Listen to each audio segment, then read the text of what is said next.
Kunci anda sukses dunia akhirat, percayalah takdir.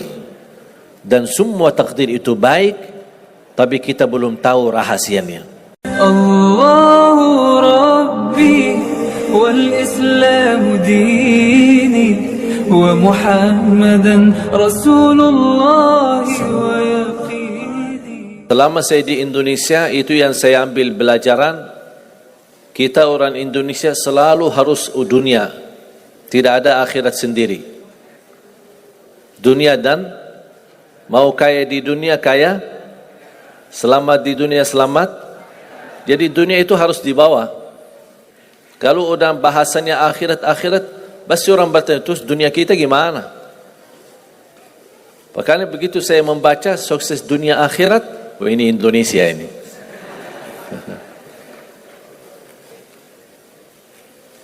Bahkan hampir setiap ibadah kita pasti yang dikejar dunia. Saya sudah dakwah sebelum di Indonesia, di mana-mana. Tapi baru pertama kali pas saya di Indonesia diminta amalan, gimana supaya dapat amalan mudah kerja, dapat amalan mudah urusan, dapat amalan lancar rezeki, dapat amalan. Jadi ujung-ujungnya semua untuk urus dunia. Makanya saya buatkan satu buku. Habis saya sudah fahami dan belajari karakter orang Indonesia. Orang Indonesia dan mau yang ribet-ribet, mau yang mudah, yang enak dan masuk surga. Betul? Makanya saya buatkan satu buku 20 amalan mudah tapi pahalanya sangat menakjubkan. Mudah diingat, mudah dihafal, mudah diamalkan, tapi pahalanya sangat luar biasa. Bapak Ibu jamaah sekalian, kalau benar-benar ingin anda sukses dunia akhirat, harus kita percaya sepenuhnya takdir. Kuncinya di situ. Percaya sepenuhnya takdir. Takdir itu menjadi salah satu rukun iman. Rukun iman ada berapa? 6. Rukun Islam 5. Salat berapa waktu? 5 atau 4? Yakin 5. Soalnya benar tak salat subuh?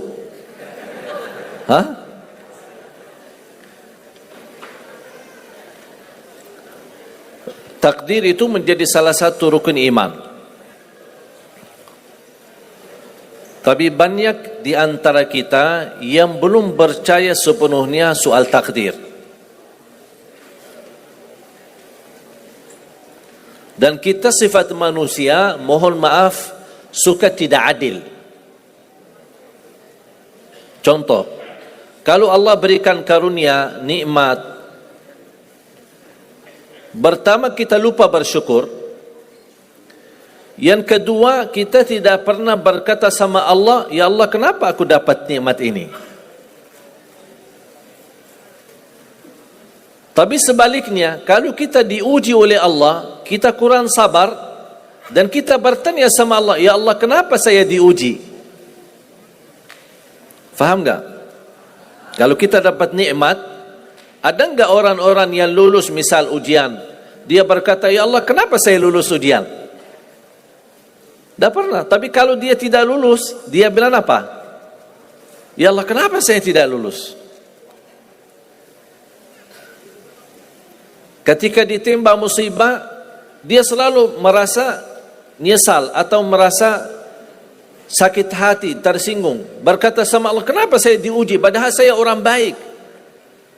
Saya jaga salat, saya berusaha mendekat sama Allah. Tapi saya merasa bertambah berat ujiannya. Tapi sebaliknya, ketika diberikan nikmat, dia tidak pernah menyebutkan, ya Allah kenapa saya mendapatkan nikmat ini? Kayaknya si fulan lebih fantas mendapatkan nikmat. Itu tanda manusia tidak adil, tidak bersikap adil. Makanya subhanallah, semakin anda mantap imannya terhadap takdir, semakin hidupmu jadi nikmat. Saya kasih contoh.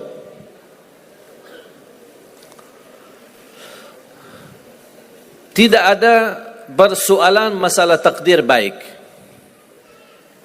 Itu bukan masalah bagi kita. Justru kita bertambah senang kalau kita mendapatkan takdir yang baik. Tapi yang menjadi persoalan bermasalah bagi kita adalah takdir buruk. Ketika ditimpa musibah, ketika ada ujian, ada sakit, kesulitan, penghasilan yang tidak mencukupi, dan banyak masalah keluarga, masalah rizki, masalah sama majikan, masalah di kerjaan, itu yang membuat banyak beban fikiran.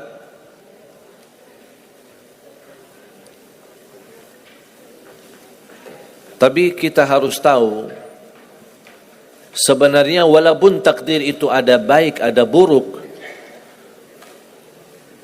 kenyataannya buruk, nampaknya buruk, tapi hakikahnya baik. Hakikahnya baik. Tapi kapan kita bisa tahu takdir yang buruk ini bisa menjadi baik bagi kita? Belum tentu sesaat terjadi ujian itu. Bisa jadi belakangan, bahkan bisa menjadi sekian lama baru kita tahu dan sadar ternyata takdir itu baik bagi kita.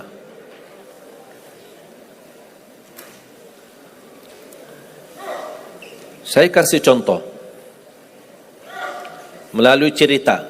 Saya buatkan satu cerita, ingin memberikan pesan kepada orang muslim, orang beriman, betapa besar karunia Allah dan pertolongan Allah melalui takdir. Ada seorang berdoa, dan saya yakin anda semua berdoa. Setiap berkesempatan, setiap salat, setiap sujud atau tahajud, duha, pasti anda semua berdoa. Ada yang diinginkan, ada yang hajat-hajat yang belum terkabul, belum tercapai.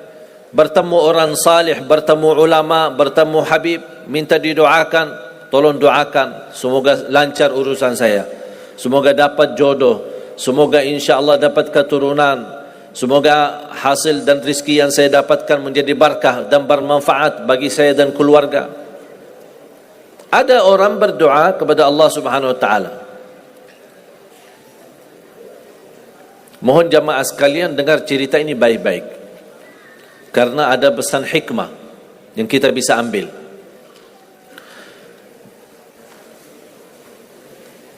Orang ini berdoa tapi tidak melebihi selain doa meminta jodoh yang salihah, yang cantik, yang kaya. Itu aja doanya, dari lain. Setiap salat, ya Allah, jodoh yang salihah, yang cantik, yang kaya. Tahajud, ya Allah, jodoh yang salihah, yang cantik, yang kaya. Doa pas buka puasa, itu aja doa, tidak ada yang lain. Tidak minta ampun, tidak minta rahmat, tidak minta karunia, tidak minta keselamatan. Butuh banget ini jodohnya. Dapat rezeki sedikit, dapat kemudahan berangkat haji. Selama dia berhaji, selama dia tawaf 7 kali, itu aja doanya.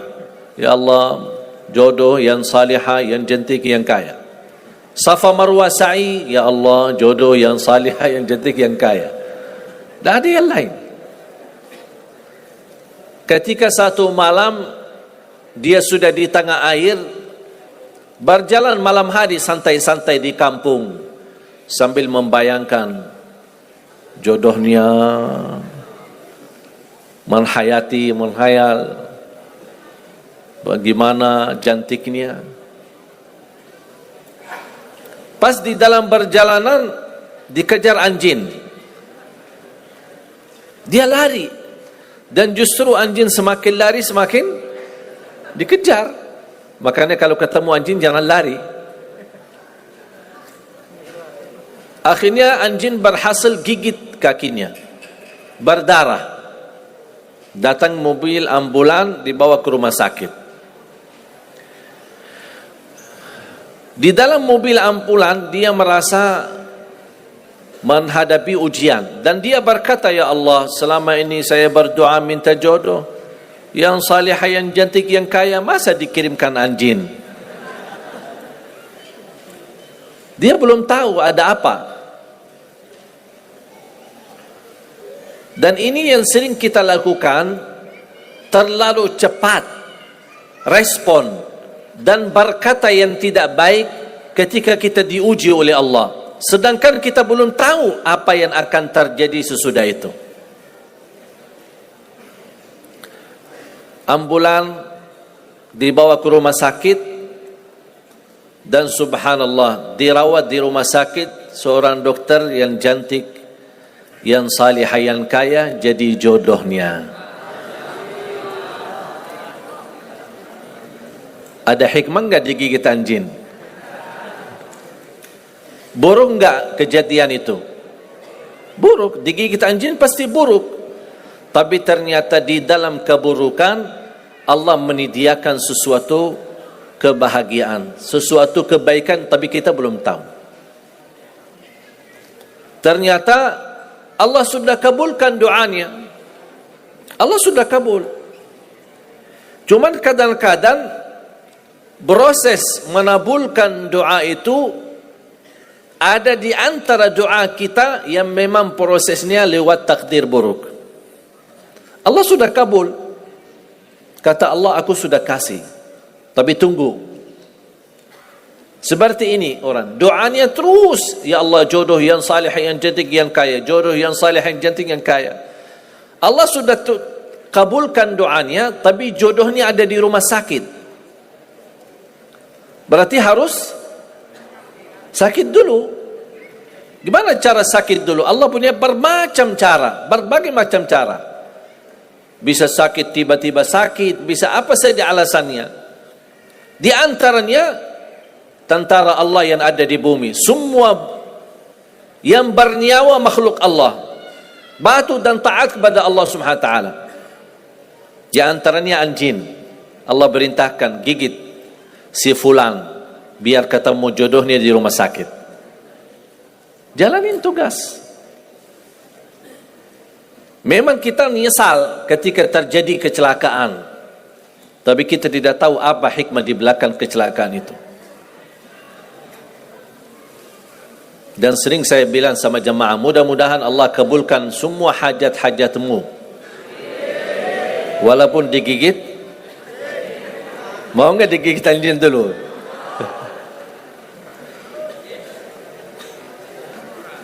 Sebenarnya kalau kita tahu rahasia takdir, apapun yang akan terjadi, kita tidak ada kekhawatiran. Karena kita tahu sesudah ujian ini pasti ada sesuatu kebaikan. Dan yakini Bapak Ibu, Allah Subhanahu wa taala Maha baik. Allah tidak senang menyusahkan hambanya. Tapi kadang-kadang proses untuk menuju kebaikan ada kesulitan dan tantangan. Seperti cerita seorang bapak yang bercita-cita untuk berhaji. Saya bertemu seorang jamaah, usia sudah mungkin 80-an, 80 tahun lebih. Saya pas bertemu diceritakan ini marbot masjid, ahli masjid. Saya berdialog, bertahun-tahun Masya Allah, kerjaannya hanya lap-lap masjid, bersihkan masjid, jaga masjid. Saya berkata sama beliau, Pak, apa yang Bapak inginkan? Tahu enggak jawabannya apa? Saya ingin haji. Tapi saya orang tidak mampu. Doakan mudah-mudahan saya bisa haji. Saya bilang insyaAllah Pak, kalau soal haji, soal umrah, itu tidak tergantung dengan kemampuan. Ada orang yang tidak punya uang sama sekali, tapi dapat dipanggil bisa haji. Karena haji dan umrah itu hadiah dan panggilan Allah Subhanahu wa taala bagi hambanya. Bahkan justru ada orang yang banyak hartanya tapi tidak tertutup hatinya untuk ke tanah suci. Boleh kita bercita-cita, berkeinginan ke tanah suci, tapi jangan digantungkan persoalan ini masalah kemampuan. Nanti kalau saya ada uang, saya mau haji dan umrah. Belum tentu saat sudah ada uang, belum tentu haji dan umrah. Kalau belum dipanggil oleh Allah Subhanahu wa taala. Saya berkata sama beliau, Bapak kalau sudah saatnya dipanggil oleh Allah, pasti Bapak akan berhaji. Tiba-tiba saya menerima telefon dari anak beliau. Habis saya ketemu kira-kira beberapa bulan, saya terima telefon menyampaikan bapaknya kecelakaan. Kok gimana kecelakaan? Apa ceritanya? Dia bilang habis keluar dari masjid, pulang malam hari, nampaknya ada mobil, pas ayahnya lagi seberang jalan, ada mobil tidak memperhatikan, kemudian tabrak. Alhamdulillah tidak terlalu parah, cuman perlu dirawat di rumah sakit sedikit, sebentar. Saya ke sana, pergi. Rumah sakitnya di mana? Dikasih tahu alamatnya. Saya datang kunjung silaturahim. Pas beliau bertemu dengan saya, nangis dan pingin peluk saya. Dan terus saya tanya gimana?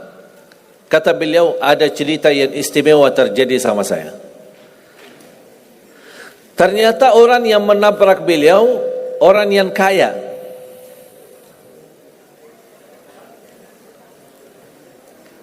Habis itu orang yang kaya minta maaf sama si bapak ini.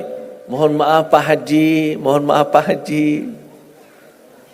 Beliau tambah nangis. Orang kaya bingung ya, kenapa saya setiap mohon maaf malah nangis dia. Ditanya kenapa Pak nangis, sakit? Tidak, karena bapak dari tadi bilang Pak Haji, sedangkan saya belum haji. Tertutup hati orang yang kaya, yang dia sediakan biaya haji dan bisa berangkat. Dan kata beliau, betul apa yang disampaikan ketika pertama kali bertemu. Kalau sudah saatnya dipanggil oleh Allah, pasti bisa ke tanah suci. Walaupun ditabrak mobil. Berarti intinya apa? Apa yang saya ingin sampaikan, jangan ada yang merasa menolong atau merasa sakit hati atau merasa tersinggung ketika menghadapi ujian. Merasa belum terkabul keinginannya, Allah sudah kabulkan. InsyaAllah tidak ada di antara kita yang ditolak doanya. Cuman kita mohon maaf kadang-kadang buru-buru, ingin selalu semuanya cepat. Kadang-kadang kalau terlalu cepat apa yang kita inginkan kita dapat, itu bahaya juga. Dan Allah ingatkan, kalau manusia, Allah tidak sulit menjadikan manusia semuanya kaya. Kalau sekarang saya bertanya, mau enggak semuanya jadi orang kaya? Pasti mau, siapa yang tidak mau? Coba bayangkan, kira-kira sulitlah bagi Allah menjadikan semua manusia di bumi kaya raya? Sulit tidak? Tapi pertanyaan saya, kira-kira berjalan hidup kita enggak kalau kita semuanya kaya? Bisa berjalan lancar? Masa enggak? Semuanya kaya raya. Gimana kehidupan kita sehari-hari? Berjalan lancar tidak? Kenapa tidak? Saking banyak kekayaannya. Kalau semuanya kaya, memang sulit menjalani kehidupan. Contoh, cari supir, siapa yang mau supirin kita? Sama-sama kaya. Datang minta tolong sama teman. Boleh enggak ini cariin supir? Aku aja lagi cari supir, dah dapat. Mau punya perusahaan sendiri, butuh tenaga kerja kan? Semuanya orang kaya. Buat apa kalau mereka semua kaya, masing-masing punya pabrik, tapi tidak ada yang bekerja? Sulit enggak jalan hidup? Sulit. Sama sebaliknya, kalau semuanya di bumi miskin, susah. Kira-kira gimana hidup kita? Ya susah juga. Tidak bisa lancar hidup di dunia. Setiap ada orang datang minta tolong, Pak, apalagi saya Pak? Saya aja susah. Tapi makanya ada hikmah. Allah menjadikan ada yang kaya, ada yang miskin. Yang kaya menutupi kebutuhan yang miskin, miskin juga menutupi kebutuhan yang kaya, saling mengisi. Supaya apa? Supaya dunia ini berjalan, hidup kita berjalan. Tapi coba bayangkan kalau semua orang kaya tidak mau membantu orang miskin, dan semua orang miskin sombong, tidak mau melayani orang kaya. Gimana kehidupan kita? Susah. Makanya jemaah sekalian, kunci anda sukses dunia akhirat, percayalah takdir. Dan semua takdir itu baik, tapi kita belum tahu rahasianya.